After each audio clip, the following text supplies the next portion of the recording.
Hey, everybody, going live here on Dakota Grappler Live. My name is John Gums, owner and editor of Dakota Grappler, coming to you on a Wednesday night. Got a special guest with us, along with Bill, who's always my special guest. He is my right-hand man. He knows college wrestling better than anybody I know. And then I've got the special guest, Ryan Warner. I fell in love with his podcast, was addicted a couple of years ago. Bill put me onto it. So I'm so happy to have Ryan Warner on here to talk his wrestling podcast. If you guys have not been there yet, you need to go see it by far. And I'll put the address up on the bottom here so you guys can see it, and I'll post it up later. But wrestlingchangedmylife.com. He has done some wonderful things. In fact, I just finished up the Smith series, and you're such a great storyteller. So I'm going to start right there with my first question, and then I'll have you introduce yourself. My first question is, how did you get the idea of starting your podcast? First of all, thanks for having me on, guys. Yep. It's the idea started. I used to live in San Francisco, and when I lived in San Francisco, I ran a podcast with my roommate, and that was more of a business-focused podcast. But in February of 2018, I moved back to Chicago, and I knew I wanted to do a podcast, and I wanted to focus it on wrestling. And so at first, I went live with like 5 episodes. It was called A Wrestling Mind, because I thought I love the show A Football Life, and I thought, God, I wish they didn't take that name, because I wanted to name the podcast A Wrestling Life. But I named it A Wrestling Mind, did 5 episodes, and then was kind of like, I got to change the name. It's not differentiated enough. And so I thought about it for a couple months, and I was like in my kitchen on a Sunday night, and I was just like, man, that's a great name. Wrestling Changed My Life. So I wrote it down.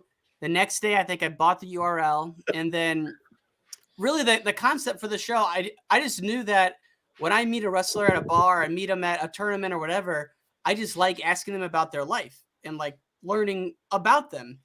And so that was just naturally what I wanted to do through the interviews. And I'm just lucky that folks enjoy hearing what I think is interesting. And I think that's been the key to it. Well, I tell you what, I have been. I was just on the edge of my seat a couple different times because it was like I grew up. Well, I grew up with Terry and Troy Steiner. Yes, we basically wrestled each other and bled and cried with one another several times, and so wrestling, I grew up with it, and it was like all of a sudden I found something in your podcast that really hit home. I mean, it touched my heart right away. And so I would basically, for I think a month straight, listen to a different episode as it went. And it was like, guess what? Bill put me onto more wrestling. That's hard to do, but it's amazing. Well, I'm honored, guys. And Bill, thanks for putting him onto it. I appreciate it. Oh, you bet. I've tried to send as many people as I could to it. It's been and really, I've listened to every episode. I've listened to several of them many times, and there's some of those we need to talk about, but the one that and just I'll throw back, the Troy Steiner interview to me was just phenomenal. I mean, it was awesome, and that was one I know might have even been probably the second time I listened to it that I said, hey, John, you got to listen to this. I mean, obviously John and Troy have been through the battles together, so that was a good one to start. And we had a real good friend on here that's a frequent contributor here. He's the head coach at Mankato State or Minnesota State Mankato. Okay. And he's real close with the Troy and Terry also. And boy, he had not seen it. He had not seen the podcast in the past, had not heard it. And so when he really had some great things to say about it too. So yeah, we try to spread the word when we can. Okay. I appreciate it. Well, for all the new people out there, I'll make my quick introduction, and then I'll have Bill, and then I've got a question just to introduce you to Ryan. So if people don't know me out there, we're still going. This is our 133rd episode. So we've actually been out there for a little while, putting quite a few of these together, but got to understand wrestling's a small niche, and North and South Dakota, not the largest place. But I focused a lot on Facebook, getting this stuff out there. I've basically promoted wrestling since 1999. I do a book called Dakota Grappler, and it started off basically giving wrestling recognition. Wrestlers weren't getting newspapers, weren't getting the preseason previews. So I put that together and then started a website that basically was a huge message board, because we could not get results from one side of the state to the other. Nobody knew each other, rankings, and it just kind of halfway exploded. It's basically the website to get wrestling information in North and South Dakota. And so then I decided a couple years ago to start calling coaches and interviewing them and try to do it live. Started off with YouTube live stuff, and the technology there was kind of 50-50 if it was going to go, or you got good connection, or it would freeze up, or you'd lose videos, or it'd have to download later to get it later. It would take many, many hours. And so moved this over to StreamYard about a year and a half ago, and StreamYard's been really smooth. In fact, their technology is getting better and better, and you can stream it to multiple places at once and just highlight wrestling. That's pretty much my life. I'm a teacher and used to be a coach, but I've got still one son still wrestling, sophomore in high school. So I kind of decided to focus on that because I teach in a different school than what he wrestles at. But always around the wrestling scene in both North and South Dakota. And that's pretty much me. And then, Bill, why don't you introduce yourself? Yeah, I'm Bill Holton. I'm coming from Central North Dakota. Obviously, I'm just a huge wrestling fan. I've been around the sport my whole life. I wrestled, coached. Now I always say I'm kind of finishing up my career as a wrestling dad. I got a son in his last year wrestling in college, and so it's I spend a lot of I do spend a fair amount of time following the sport. I love anything when it comes to the sport. There's just so many great things it's given me and my family, and we like to promote it and promote the kids that are in it, and try to bring as many people as we can to it. So, well, I'll tell you one thing about Bill. I decided to add somebody to this. I wanted some more flavor because guess what? Listening to myself isn't so fun. and I put an advertisement out, and Bill was the first person. He said, I would love to do that with you. And I said, I have no money to pay you. And he said, you mean you were going to think about paying me? and he said, no, but he's been a great addition, and he's perfect for what I do. He promotes a lot like I do. And so I'm going to try to get Bill more and more out there because he's a great voice for Class B wrestling in the state of North Dakota and for college. This is the first year he's going to get to announce the state wrestling tournament. I've got to do it for the last 13 years, pretty much. Wow. Do the state finals, the dual and the individual. And then Bill this year, I just asked if I could get Bill onto the B side, and we had Beck Communications is our main television provider for the state wrestling tournament. Added him this year, so that's pretty cool. So Bill should be excited. That's starting next week. No, we're 8 days away, basically. Yeah. Wow, that's awesome! I can't believe it's that close. Yeah, nobody can. Yeah, it went by fast. Yep. And then Ryan, first question for you is: tell me where you started wrestling, what age, and then from there, just introduce yourself. Sure. So I grew up on the western part of Illinois, about an hour from Iowa City. So right in the heart of wrestling country. And I think back, my grandpa on my mom's side, he wrestled. My dad was involved in wrestling. And then I have a younger brother who we're 13 months apart. And so when we started wrestling, we kind of just went together. And, from like kindergarten through 5th grade, just going twice a week, enjoying it. And then really started to develop just an obsession and a love with wrestling in about 6th grade. And, from then through high school, that was just my number one focus. Not that I was the best, and I certainly wasn't, but I just loved it. And I became a bit of a wrestling historian through the process, in the sense that, we live right next to the University of Iowa. Once I got to know who Dan Gable was in that tradition, I became a diehard Hawkeye fan and really just became obsessed with the Hawkeyes. And then I would get my hands on a tape of Lincoln McIlravy, and then Lincoln McIlravy was my guy. I know he's a Dakota guy. South Dakota. South Dakota. And, I just kind of would find tapes of things. I remember somehow I got a tape of the 2002 or the 2001 World Championships in Tehran, Iran. And I watched that and would memorize all the names. And, I just really loved it. And then after I was done wrestling in high school, I started a club, a freestyle and Greco club, and we coached about 90 kids a year. My brother and I did with that. And then after that is when I got out of wrestling. So I went to San Francisco for 5 years, was in business, still in business, but I really wasn't involved with the sport. I'd take time off to watch the Nationals, but when I moved back to Chicago is when I really kind of fell in love with it again. And kind of the turning point moment was when the World Championships were in, it was either 2018 or 2017, and I stood up stayed up all night for him. And it was like the first time I've ever done that. And afterwards, it was 2018. Afterwards, I'm thinking, God, I don't want that to be over. I want to get back in the community. And it was like, anytime a wrestling fan gets home from a tournament, you get sad because you're not around wrestlers anymore. It's like a sick feeling in your stomach. And so that's why I started the podcast, is just to not have that feeling and just be around wrestlers as much as possible. And we started with the podcast. Wrestling changed my life in November of 2018. And I've been releasing 2 episodes a week ever since. And now it's February 10th and we're on episode 210. That's crazy. Fantastic. That's awesome. And so how did you get your first guys on the show? So that's actually the thing, just being in a sales background. I'm in technology sales. Reaching out to people cold was what I did all day. And so I was going to New York for business that week. I'll never forget it. And Jesse Jansen was out there. Jeff Buxton was out there. And then Gene Zanetti was out there.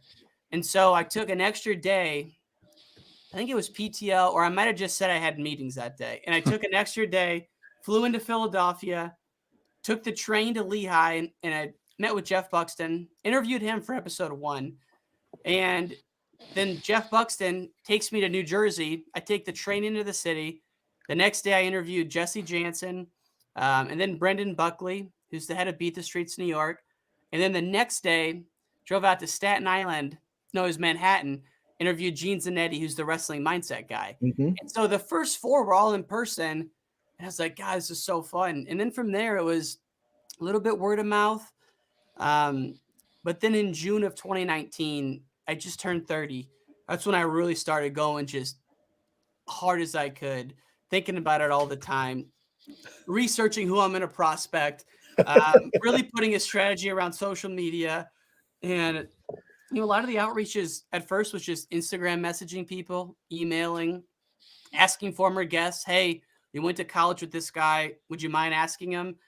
And now it's more, just word of mouth and relationships, but I still prospect people. I mean, Pat Papalizio I had on 2 weeks ago.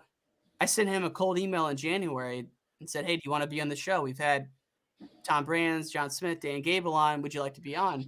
And I still get a lot of no responses, so it's a mix of referral and reaching out, though. Definitely. So this will be probably one of the questions I would have asked later, but I'm going to ask right away. Who has been your hardest person to get on? And you have now got on. You had to really, really pursue it. Now you've had on. John Smith, hands down. John Smith I emailed him, I don't even know, probably 12 times. The crazy thing, though, is that the first email I ever sent him, like 2 years ago, he got back to me and said, that sounds great. Let's do it. I think I called someone and I was like, I got John Smith. And it's a classic case of don't celebrate until the deal's done. Because I emailed him back. He never got back to me. Emailed him again. And, I don't blame the guy. He's busy, And so it was just, I could not get him on the show. And I'm thinking, I'm obsessed with John Smith. I can't believe it. And then that's, once I was approached by the Hall of Fame to produce this audio documentary series, The Smiths, that was really the linchpin. I said, hey, if you can get John to sit down for 2-hour interviews, I'm in. And we made it happen. Well, that's pretty cool because that sounds like my response with Dan Gable right now. I can get back to me and I'm just celebrating that because it's kind of like one of my bucket list interviews. And he's I'll tell you what, to get Dan Gable, so the first audio documentary I did was called Gable the GOAT. And it's a 2-part series on Dan Gable, the coach, more so than him as a wrestler, more as a coach. I started it in July, interviewing like the Bannocks, interviewing his childhood friends, interviewing his college teammates. By August, one of his childhood friends was like, wait, you haven't interviewed Dan yet? I go, no, I've been either too afraid to ask him or just wait until the end because I wanted to go to him and him be the last interview. Right. And he's like, all right, well, maybe I can put a word into you. I'm like, all right. Next week later, I interview one more guy and they ask the same thing. They're like, you haven't talked to Dan yet? And they're kind of worried, like, why am I doing this if you haven't talked to him? And sure enough, the next day, Saturday, 10 a.m., I get a call from an Iowa City number. It's Dan Gable. He's like, is this Ryan Warner? I'm like, yeah. And he says, well, I heard you're doing a documentary on me and you've talked to so-and-so and so-and-so. I go, that's right. He's like, well, we should probably talk to. And I go, let's do it. Let's book it. So we got it set. I took work off. And then I'm like, well, since I'm driving to Iowa City, it's 5 hours from Chicago. I might as well make the most of my trip. So I left Chicago Thursday morning. I lined up Barry Davis for Thursday afternoon. And I had been reaching out to Tom Brands. I had no idea. He has no Instagram, no social. I was just emailing his Iowa email address.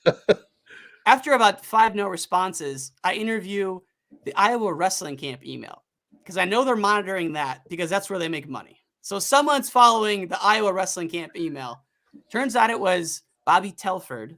He forwards my email to Brands.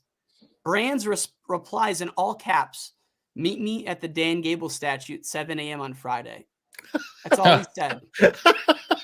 And I'm like, all caps. All caps. I'm like, is that how he normally types? All caps? Well, yes, he shouts all the time. Right. So I'm in Iowa City. I get up at the hotel prepping. I go to Carver and I'm at the Gable statue, 7 a.m. on the dot. I don't see Tom Brands. And I hear this voice. He goes, Dan Gable. I look over and it's him. And he's like the nicest guy ever. It was so fun. Fantastic interview. I wish I would have recorded it video. I just was doing audio at the time, but yeah, that was awesome. And then Dan Gable was later that afternoon. Mm-hmm. So I tell you what, I had Tom Brands as a golf partner in a tournament, and he cannot golf. Really? So it's a bunch of wrestling coaches at a wrestling camp, and we draw out of a hat, and I'm going, yes, I got Tom Brands. He's the main clinician. We get to like hole 2 and he hasn't hit a ball straight yet. It's like the worst golf I've ever seen. We get to this hole 3 and we're in Rapid City, South Dakota. And we get up to behind this hill and there's just trees. And you look down over these little mountains into the Black Hills. And I said, if you don't hit this ball straight, I'm going to put you in those woods. And he goes, want to wrestle for it? And I said, okay, you can hit it wherever you want. Yeah. And all the other coaches are going, how did you dare even try to, go after him? And I said, if he's not going to golf, he's going to do what everyone else does. He's, if he doesn't go past the women's, he's going to drop his pants. I said, yeah. Especially in the home of Randy Lewis, Rapid City. I mean, that's exactly his guy. He's got to lead. He's got to step it up. Oh yeah. So it was interesting, but the funniest story, I'm going to make a quick thing. That morning, cause we stay out late. He doesn't drink. He doesn't any of that stuff, but really quiet. But when he says something, it's one of these things you better listen. And so we're at the camp that morning and we're starting at the first session, 7:30. And he has the guy who's run and doing all those things. And he goes into a smaller room and he picks out like 50 kids and he still has another 50 outside. And he's sitting there showing technique. He says, you guys are my like 6th through 9th graders. And he goes, I'm going to show you 2 moves that if you perfect these, you're going to be a state champion. And he stops and he looks around and there's a kid in the back that's starting to nod off. He takes his shoe off his foot and he throws it, hits the kid right in the side of the head. Whoa, man, across the whole room. And he goes, you're not going to be a state champion. and the rest of the time was like, oh boy, you better listen to him. My God. It was so funny because he just took his shoe off. And then he says, okay, the first move you need to learn is a high crotch. You can get a high crotch at anybody, you're going to be a state champ. And the other one says that, what did he say? Oh, the other one was he called pace at that time. And it was basically a series where you snap it down high crotches. But then he had, I don't know, there's a guy who wrestled in Nebraska, last name Padden. And BJ Padden is his name. He wrestled for Nebraska. And he's another South Dakota wrestler. And he was a senior that year. And he goes, I can get a high crotch on anybody in here. And this Padden is a 2-3 time state champion, probably 190 pounder, 100 and Brands 140 maybe that day. And he goes out and he went 12 minutes straight before he got a takedown on this guy. And it was like, then he goes, he went 12 minutes straight. We're watching, wait until you can get this. And finally he got the high crotch and goes, I told you. But he wasn't going to stop till he got it. It was like battle. And he's setting him up and snapping him and doing this and doing that. And he could get a double and finish, but he couldn't finish a high crotch forever on that kid. And he goes, you're going to go somewhere. Wow. And he goes, yeah, I signed it in Nebraska. That was pretty good. No. So Bill, why don't you just fire away a good question? I know you got millions of them. I'll guarantee. Yeah, I got a lot of them, and I want to keep the Smith stuff towards the end here because there's a lot to unpack there. But when you were going through the Gable the Goat documentary, which I listened to again here recently, there was a lot of great interviews on there, and some guys, that when you listen to them, they were way more personable than you ever thought they'd be. Right when you watched. Some of those guys wrestling when they were young, right? Or when we were young, Right. But, what was your biggest takeaways from some of those athletes that wrestled for Dan? Just the sheer love they have for Dan Gable is second to none. To this day, they all would just do anything for him. I mean, any of them would. And they've all been national champions, Olympic champions. And it just goes to show you, bar none, there's only one great wrestling. The greatest wrestling coach of all time is undisputed. It's Dan Gable. And 21 Big Ten titles, 15 national titles. It's like insane. And it's because those guys just bought in. And so that was my biggest takeaway from that.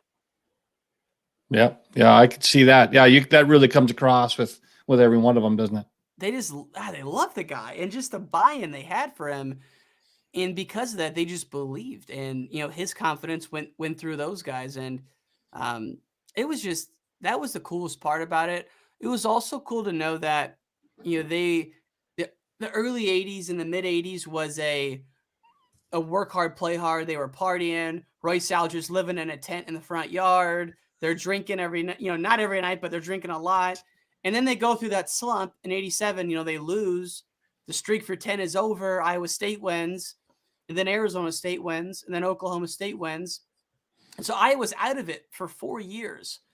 And what I love is that Gable is able to turn it around, change the culture. The brands come in, the Steiners come in, a lot more guys during that time, but those four were kind of the anchors, and Gable turned it around. And from 91 through 2000, all classes Gable recruited. I know he retired in 97.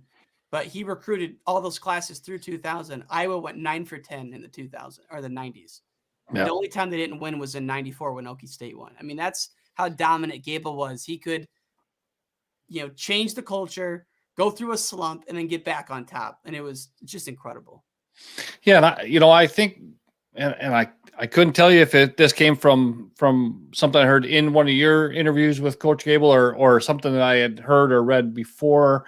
But he talked about that. He kind of had almost stopped recruiting, right? I mean, the guys were just coming, and I think he felt, as well as everybody else did, he could win with anybody, whoever showed up in the room, and he got the brands, and that is one thing. But then when he got the Steiners, that was really, even a bigger step in changing that culture. And in your interview with Lincoln McRae, he talked about, he lived with Troy and Terry, and, they worked out 3 times a day. And so he worked out 3 times a day. That's just what you did when you got to Iowa, he thought, and they did it forever, and he did it for a couple of years and said, I can't do it anymore. That's pretty true. interesting. I remember that part. Yeah. It's cool to think about that. All those guys, those 4 right there, the Brands and the Steiners, none of them drank, and they were just maniacal about wrestling. And then you got guys like Chad Zapital coming in.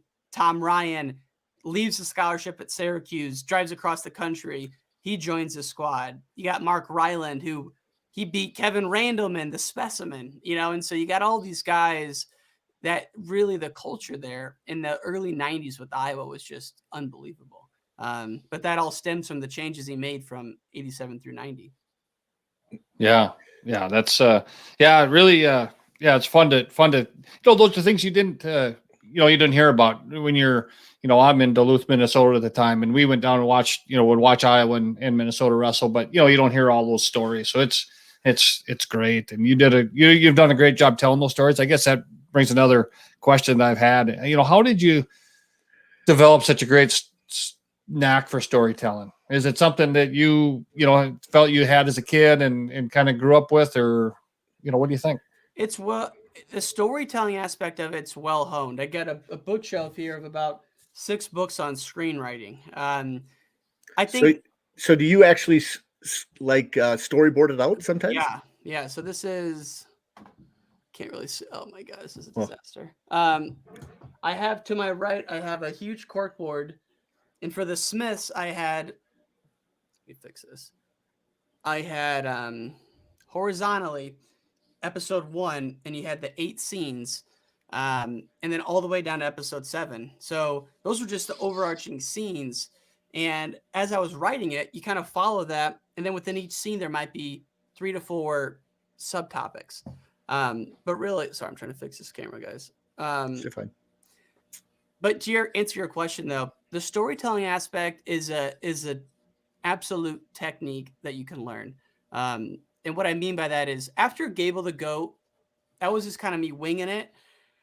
But I said, all right, let me research how do people who make documentaries write the script? How do screenwriters write script? And every single thing you watch, whether it's a movie or a show, follows a basic 3-act structure. And the middle act is the longest. The third act is the climax. And the first act is kind of creating the world. And so if you think about episode 2 of The Smiths, the first turning point, the end of act 1, is when Jim Jordan beats John. And that's like a huge turning point in his life. And then the climax is when he beats Gil Sanchez for the Nationals. And so every episode I did for that story was structured in a way that met that kind of established guidelines of a 3-act structure, have a big climax. And you got to show conflict early. I think a lot of stories you hear or documentaries you read, it's more of like a bibliography than a story. Whereas I try to put a conflict right up front, whether it's Dan Gable and John Smith not liking each other, or John losing to Jim Jordan, or Pat getting beat at the Junior Nationals and his dad telling him, don't worry, that kid will say he beat Pat Smith one day. So that aspect of it, I read 3 or 4 books, really studied that. And the other thing, though, is probably the most important part of any audio documentary is the interviews itself. And those are done months ahead of when you're actually editing it. And so the craft for interviewing is a skill all in itself. And that's something I've worked hard at. And you listen to old interviews and you say, I hate how I always say, and it's just like filler words. I hate that crap, or I hate when I interrupt someone when they're talking. I can't stand that. And so all these little things I try to pick up on and try to incorporate it into my own game, so that when you do sit down with John Smith for 2 hours, that 1, you're recording everything, the equipment's working. 2, you're as prepped as you could possibly be. And then 3, you're not interrupting. You're not saying things just to make yourself feel good. You're actually listening to what he's saying and trying to be just as genuinely curious as you can, and not worrying about what other people are going to ask, just following kind of your gut curiosity while also not interrupting. Mm-hmm. That's the hardest part for me. It's hard. No doubt. The other hardest thing for me is not asking 2 or 3 questions at a time. I might say, Bill, tell me about your toughest loss, and then tell me why it was so important to you. And it's like, well, you just asked them 2 questions. And right. I had someone call me and tell me that. They're like, dude, just ask 1 question and be done with it. Right? Your second question isn't impressing anyone. So just ask the 1 question and be done with it. So yeah, great advice. Definitely, because here's what's interesting. When I prep for a show, I write down about 5-6 questions. I usually get to about 3 or 4, because it's usually the flow of the conversation that leads you to something else. Yeah. There's other times where early on I winged a lot of them, and I could always come up with something because I know something about the person. It's when you don't know something about somebody is where I find that I need to write a script, or at least have some idea of where we're heading in a lot of conversations. And it gives you the confidence to free will a little bit if you've done your research. Each episode that I do, I've researched probably a minimum of 2 hours, and try to fill up as many 4x6 note cards as I can on each guest. And again, I'm not reading off. There you go, baby. I'm not reading off those, but I know where I can go, and it gives you more confidence to do that if you've done the prep. So tell me that there's a lot of guests, right? We said there's 210 episodes. There's maybe some of the guests that have been on different, multiple episodes, they based on the documentaries and stuff. When you were talking to these different athletes and coaches, and who surprised you the most? Something that you had one thing going in your mind, and you came out going, man, that's not what I expected. Oof. I gotta tell you, we talked about it earlier, but Tom Brands was amazing just because he was so easygoing and so open. Like what we talked about when he was getting beat by Alan Freed in high school. And for folks who don't know, Alan Freed went to St. Ed's, Ohio in the 80s. He was the first 4-time junior national champion ever, which is our modern day Fargo. But back then there was only one division, so he won it 4 times. And at that tournament, he tech followed both Tom and Terry Brands in back-to-back rounds. And he was like the hottest prospect of all time. And so he goes to Oklahoma State. Tom Brands goes to Iowa. And the first 2 times they wrestle in college, Allen beats Tom again. But then they finally wrestle in the NCAA finals in 91, and Tom beats him. And so they had this epic rivalry. And I asked Tom about that, and he was very candid about how those matches went in high school and how lopsided they were. And he also talked about how at the All-Star meet in 92, him and Freed went to overtime, and Freed had a takedown on him, and he had a single leg high in the air, and Brands kicked out, and his shoe flew off. And he's like, that was my secret. I always kept my shoes loose. It matches my story, yeah. You just don't expect Tom to, yeah, it does. You just don't expect Tom to say that. So that was one that always jumps out to me. Yeah, hands down. Yeah, neat. One thing I was just thinking about when you're talking about being surprised, and I'm going to get into the Smith documentary just a little bit, but how shocked were you? And I know I was shocked because this is something I did not realize, but the result of the match of Joe Williams' first college match, God. Right? Unbelievable. I mean, you come across like you were as stunned as I was when you said it.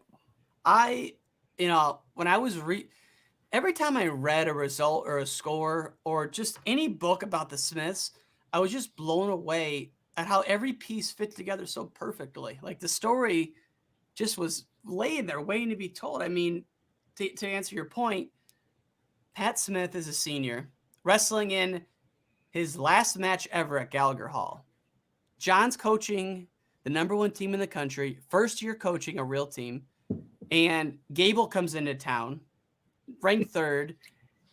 Gables tries to outsmart himself. He pulls Joe Williams out in the last dual meet of the year against the #1 kid in the country who's about to win 4 in a row. And keep in mind, the year prior, about that same time, he pulled McElravy out of redshirt with like 2 duels left in the year. And McElravy won the Nationals. And then Iowa won the Nationals. So, Gable's thinking he's on to something here. Last dual meet of the year, I'm pulling out Joe Williams from redshirt to wrestle Pat Smith. And Pat Smith tech followed Joe Williams in the first period. And Joe Williams went on to be a 3-time national champ, Olympian, world bronze medalist. But I just couldn't believe that when I saw that. Unbelievable. Mainly because I'm such a everyone who listens to the show knows I'm a huge Joe Williams fan because I'm from Illinois and he's a Chicago legend. And so I just couldn't believe that Gable would do that. Couldn't believe it. Unbelievable. And Williams ended up getting 7th that year at that weight. He redshirted the next year and then won 3 in a row. Just unbelievable. Yeah. Go ahead, John. Where did you start your research on just some of the history of, was it just a progress, as you're researching each individual? Like, I'm an old school guy, so I go back to the early books of Gable and all those other things. How about right now? Where are you finding your stuff? More like internet research? What are you doing? It really depends on the subject. For the Smiths, there were 2 books that were written. One's called Cowboy Up that anyone can buy. Fantastic book. It follows John during the 2006 season when they went 4 in a row. Oklahoma State won their 4th in a row. But there's several chapters on John as a competitor. There's another book called Cowboy Up that was written in 94. It follows that 93-94 season. But the biggest source by far there's a newspaper called the Oklahoman, and every article ever written is indexed online. And so you could search by John Smith 1984 Iowa. And if I probably read 200 of those Oklahoman articles, and that was kind of where I started. And then you go to YouTube, you watch almost every YouTube video there is with him talking or him wrestling, and you just continually scroll through Google. So I'd say a lot of it, 80% of it for the Smiths was digital versus books. And for the weekly show where you're just doing an hour-long interview with a guest, that's all, I just start on Google, I put in their name, I read like every link on the first 5 pages of Google. And then I'll listen to any podcast they've done just to try and ask questions that have not already been asked. But also, if you hear a good story, you always have to ask that. And so it's mostly online and YouTube. Mm-hmm. Okay. I don't know. I just keep thinking about this weekend. I'm not sure if anybody else saw it, but we had Randy Lewis on here one time, which was big fun, of course. And I don't know if anybody got to see Royce Alger's Facebook page this weekend, but he had Randy Lewis describing the greatest wrestling move he ever did. And if you haven't found it, it was big fun. But man, it was. You talked about the Lewis and Leroy Smith debacle, I guess we could call it at the time. But could you explain to us? We talked about this a little bit last week because I'm not asking Randy Lewis about it. We will have him on again, and I'm just not. I'm not going to ask him. I'm not going to ask him in person. I might. Well, I'll do it. I'll be behind you. But. Tell us about the position that actually happened that was challenged. Because I've never seen the match. I don't know what happened. It's out there. If you go to there's a message board on the mat, and you just type in Randy Lewis arbitration, it comes up. It's on YouTube. Okay. Yeah, it's clear. And someone in the comments says the arbitration or the protest move happened at this point in time. The 84 seconds, whatever, right? Yep, exactly. And just to give some background for folks, in 1984, Randy Lewis and Leroy Smith wrestled for a spot on the 84 Olympic team. Randy won match 1, and he also won match 2. But then after match 2, Randy puts his plastics on, goes for a run. Leroy Smith in his corner protest and say the score was wrong. They should have been winning by a point, but really they lost by a point. The protest committee agreed with Leroy Smith and overturned the results of the second match. So the match was over, and some officials in a protest room invalidated that match. So Randy Lewis gets back from the run, with his plastics on, he's cutting weight. They say you got to re-wrestle. He re-wrestled Randy. He re-wrestled Leroy. He was so distraught, so heartbroken. He got tech-falled, and then in the third match, he blew out his knee. So he goes from one day being 2-0 against Leroy, primed to make the Olympic team, to now he's out. And so to answer your question, though, in match 2, with like a minute left, Leroy shoots in on Randy, and it's kind of like a high crotch. Randy throws Leroy to his back in a crotch lift. And there's a little bit of a scramble where Randy's kind of on his back, but to me, it's pretty clear that the score was called correctly in the match. It looked to me like Randy crotch lifted Leroy for 2, and that was it. It was 2. And then I think Leroy came out on top and got 1 for a reversal. But it's a controversial position, and we all know how tricky freestyle rules can be. So, I encourage everyone to go out there and watch that match. Maybe we can link to it in the show notes, but you'll have to be the judge for yourself. And then, what happened afterwards at the arbitration is a story of legend, of course. And that really started the Iowa-Oklahoma State rivalry. Yeah.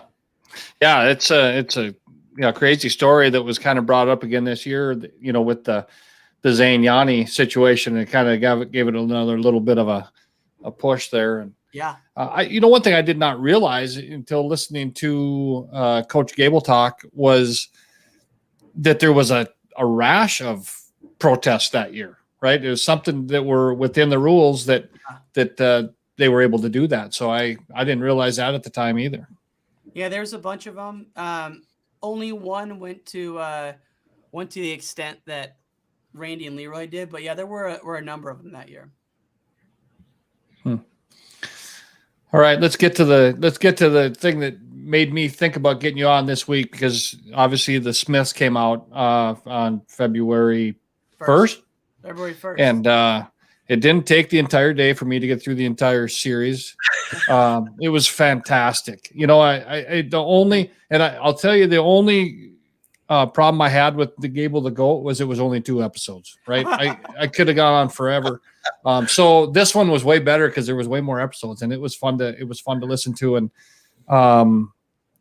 were all of your interviews done in person? About 90% of them for that were done in person. Yeah, I pulled out all the stops on that one. I was in Stillwater like 5 times. I know there's people that are watching this or are going to listen to this that have not listened to it, right? They haven't seen it, and that's you know, right. That's my goal. I want to get as many people to it as we can. Thank you. Give us some background on the family. You know, tell us about them. Sure.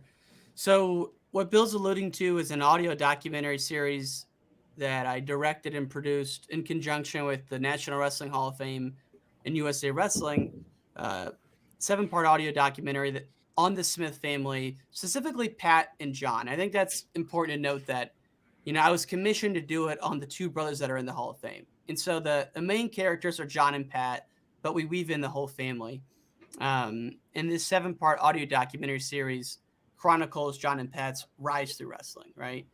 But as you alluded to, it's a family affair with the Smiths. John, we'll start with Leroy. He's the oldest boy. You know, he was the second born. They lived in a small house in Del City, Oklahoma. And before they were done, they had 10 kids. John was the 7th child. Then he had Pat, and then Mark was the youngest.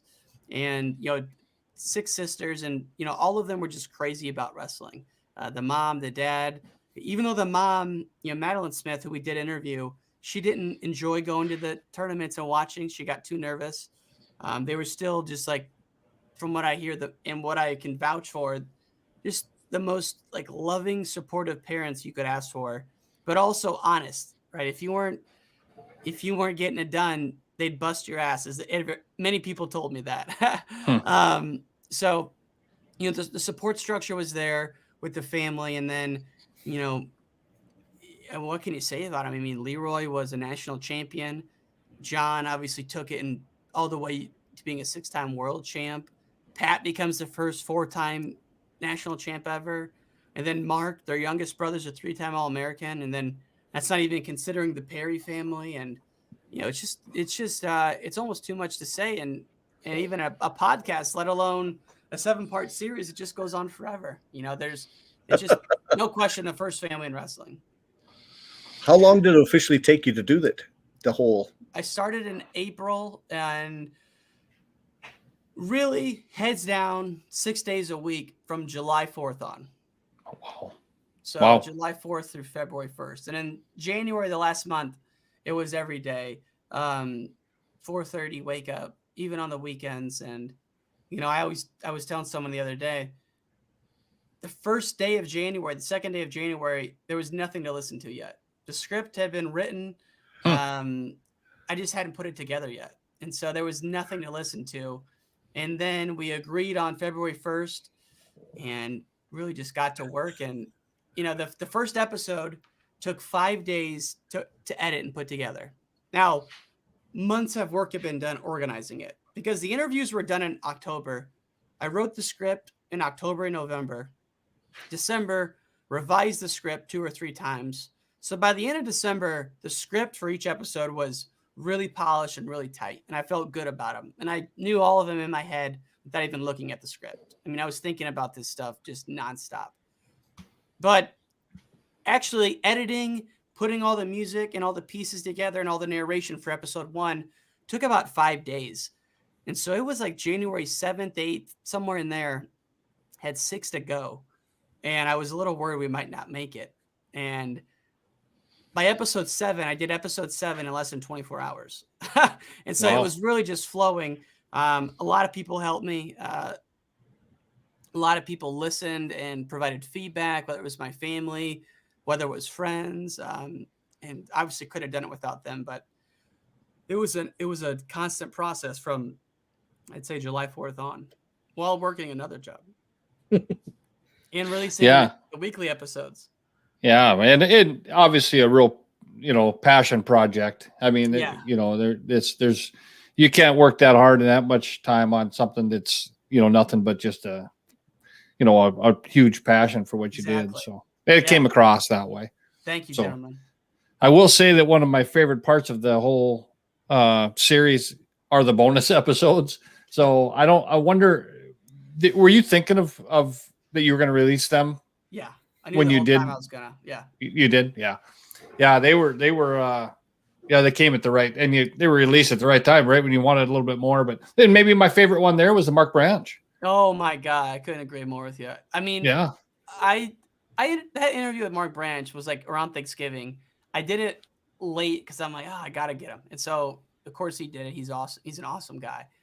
That is just one of the best free flowing conversations I've ever been a part of. And he was just dropping story after story. And you could almost do a documentary, and you definitely could do a documentary on Mark Branch. And that interview would be a good core base for it, because God, he just was hammering the stories through in that one. And so I'm actually going to release the video part of John. So I did 3 interviews with John. Each one's about 2 hours. I did 1 interview with Pat. That's about an hour and a half. I'm releasing all the video part on my YouTube channel in about a month here. We're almost, it's been going. It's kind of been lagging along for about the better part of 2 years. We have most episodes there, but it's really not a tight, clean, professional YouTube. And so that'll be updated, hopefully by early March. And kind of to kick off that relaunch of the YouTube channel, we're going to put the video interviews of John's 3 interviews, Pat, Gable, and maybe some other ones. What I'd like you to do is just, it's like we mentioned, we're 8 days away from our state tournament here in the state of North Dakota. State tournaments are going to start happening everywhere. I don't know, South Dakota won't be far behind. Wisconsin's this coming weekend. We're going to have some people that are going to watch this. They're going to listen to it. Some of them are kids that are going to come into these state tournaments that may have a losing record, or this year they went, they have a short amount of matches. And don't come bouncing into the state tournament with a big sense of confidence. Right. Give everybody a little bit of, the Mark Branch story. Yeah. So Mark Branch went as a redshirt freshman. We went into the national tournament with a losing record, obviously unseeded, losing record. Hasn't happened many times. It gets on a run though. Makes it to the national finals, wins the national tournament, and it's never happened before. A guy had a losing record winning it. And I tell you what, at that national tournament in '94, Oklahoma State went into it with 3 guys ranked number 1. Nick Perler, Alan Freed, and Pat Smith. And the Cowboys were favored to win the team title. Friday morning in the quarterfinals, Nick Perler loses, and Iowa pulls ahead. And miraculously, Mark Branch continues his run, makes it all the way to the finals, and by the finals, the team title's wrapped up, and Oklahoma State wins their first one. But you got to remember that in '93, the year before, Oklahoma State was 2-7, or like 4-7, wasn't even allowed to wrestle at the Nationals because of the NCAA sanctions. So to go from the lowest place there is, not even competing at the national tournament, to winning it on the back of Pat Smith, on the back of Alan Freed, but also on the back of Mark Branch. Just wow. I mean, and that was John's first year with a full team. How can you beat that? Yep. It's fantastic. The other question this brings up is, obviously John got thrown into coaching during the NCAA sanctions. Yeah, during the sanctions year. If that doesn't happen, right? John Smith obviously loves Oklahoma State, and he's not gonna leave them if they ask him to come help, right? But if he does not start his coaching career at that point, how many more world and Olympic championships does John Smith win? I think he would have gone to Atlanta in 96. He mentioned to me several times, and I can't remember if I put this in, even like up to his second year in coaching, he actually didn't, he struggled with it a lot in the sense that, think about Mike Tyson all of a sudden becoming a boxing coach at the prime of his career. It's unthinkable. Same with Michael Jordan. They don't do that. So the fact that he could do that just shows you how special he is. But because he was that close to coming out of retirement and, was kind of debating if he wanted to coach or not, I think definitely without Joe C being suspended, he wrestles through 96. And I tell you what, if you watch him in 90 and 91, when he's 100% focused on training, he tech falled everybody. He was just relentless. I mean, no one was even close. So I don't see any reason why that would have slowed up until 96. I mean, the fact that Kendall Cross won it, I don't know if it's at John's weight or the weight.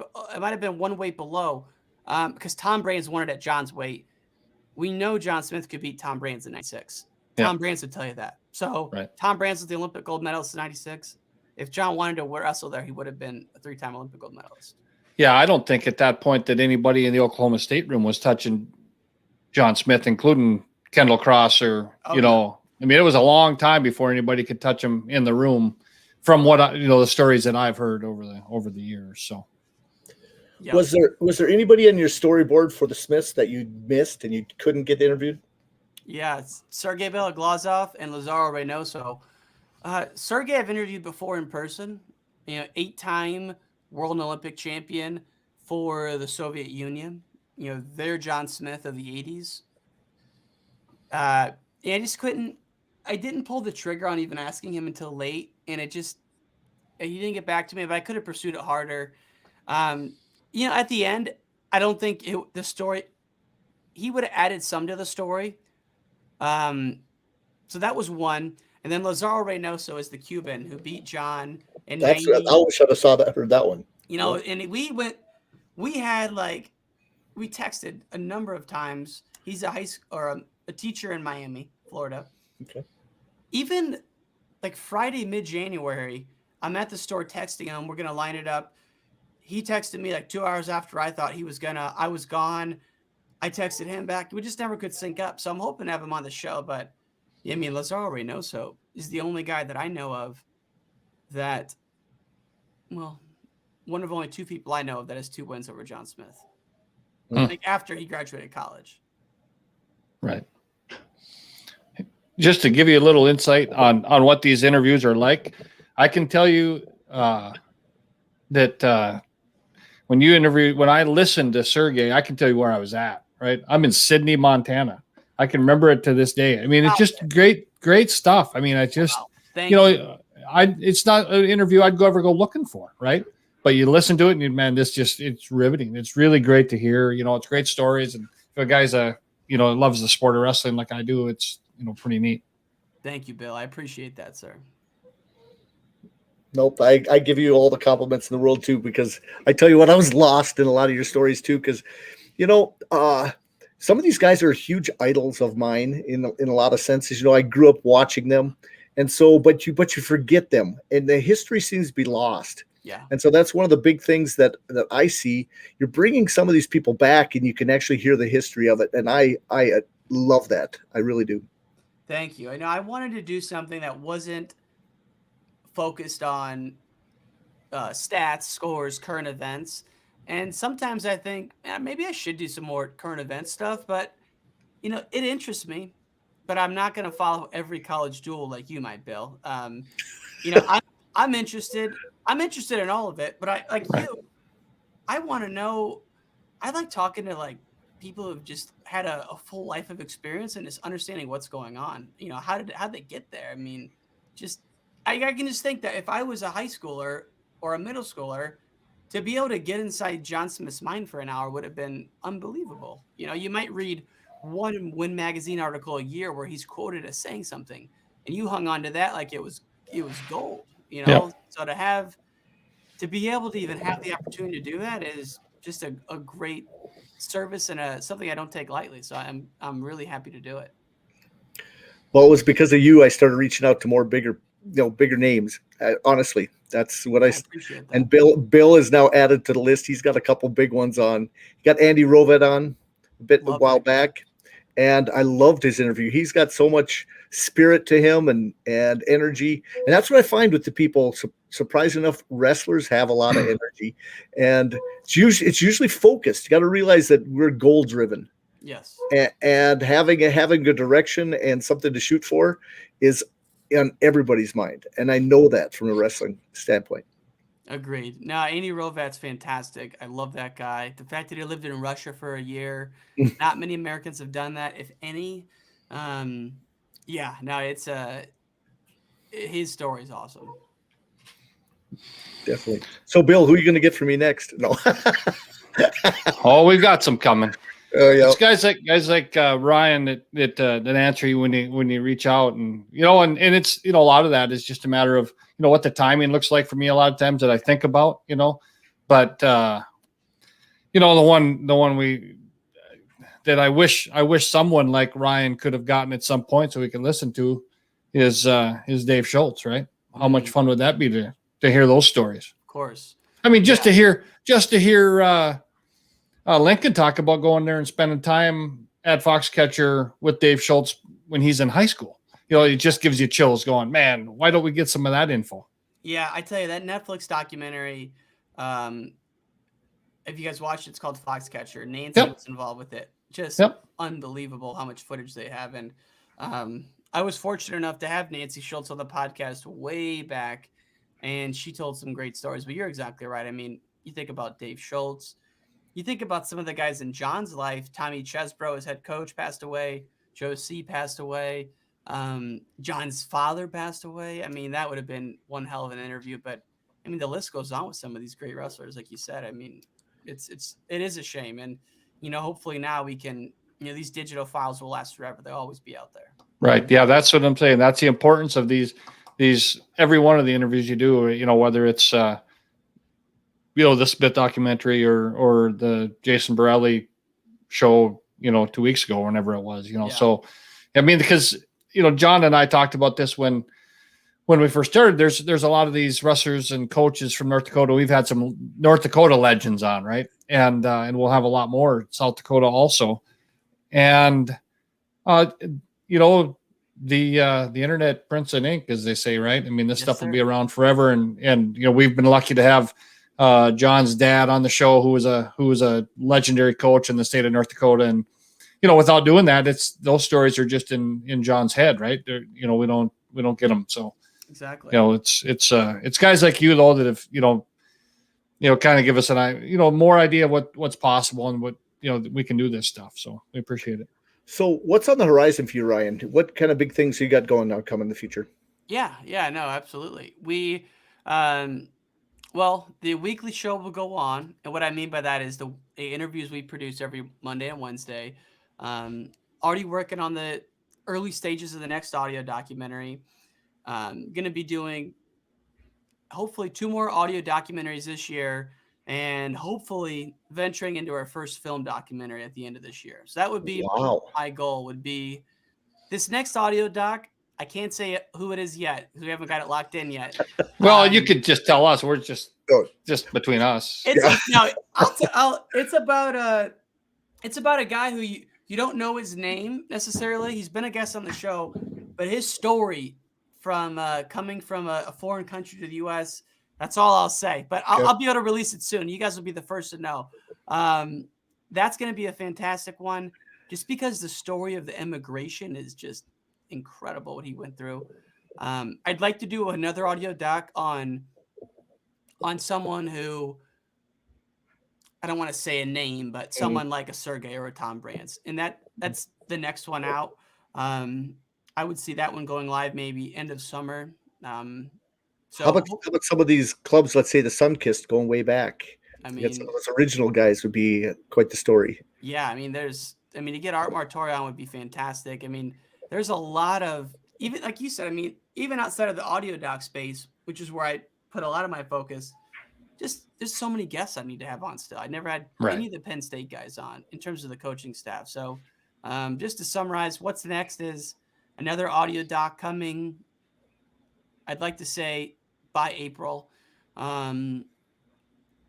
Every interviews every Monday and Wednesday, and then the thing I'm really excited about outside of the two I've already mentioned is the YouTube channel where, yes, like I said, started putting a lot of the live video interviews on there, but I'm going to be doing a lot more traveling to do interviews in person and recording some behind the scenes footage and really making like little mini YouTube series. So that'll all be going live. I would say March for the YouTube series, April for the next audio doc. Well, I tell you what, for a second job, you're doing a hell of a job. Thank you, gentlemen. I appreciate it. It's been fun to come on here. I really appreciate having me on. Well, I'm going to end with our questions we end with people on this show, and I'll pop them up on the bottom. And we just ask, these are some personality questions, and just kind of end it this way, just to see some stuff about you. Rapid fire, we call them. Yep. So basically, we call these the rapid fire questions. First one, Gatorade or Powerade? Gatorade. What color? I was like an orange or a yellow, I would say. Okay, go old school, the original colors. Depends on if I'm curing a hangover or I'm post weigh-in. Popsicles or dilly bars? Dilly bars. I'm a chocolate guy. There we go. Definitely. Yourself, mama's boy or rebel? Total mama's boy. Anyone who knows me knows that I'm the firstborn son. Absolute mama's boy. I'm not even ashamed to admit it.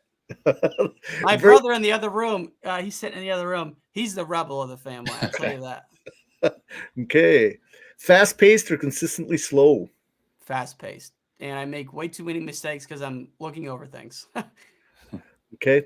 Yourself, were you a physical athlete or a mental athlete?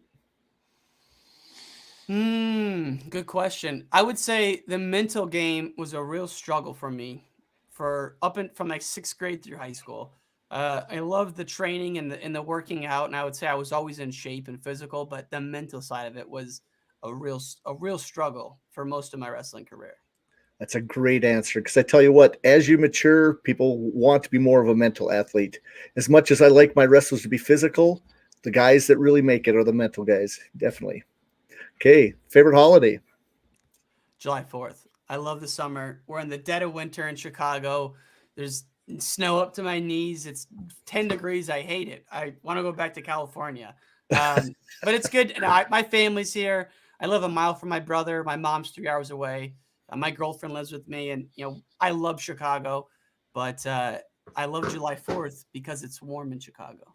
I'm just going to say, I wish it was 10 degrees here. It is 10 below. It's 10 below right now. 15 below. Yikes. That's real live stuff, man. Woo.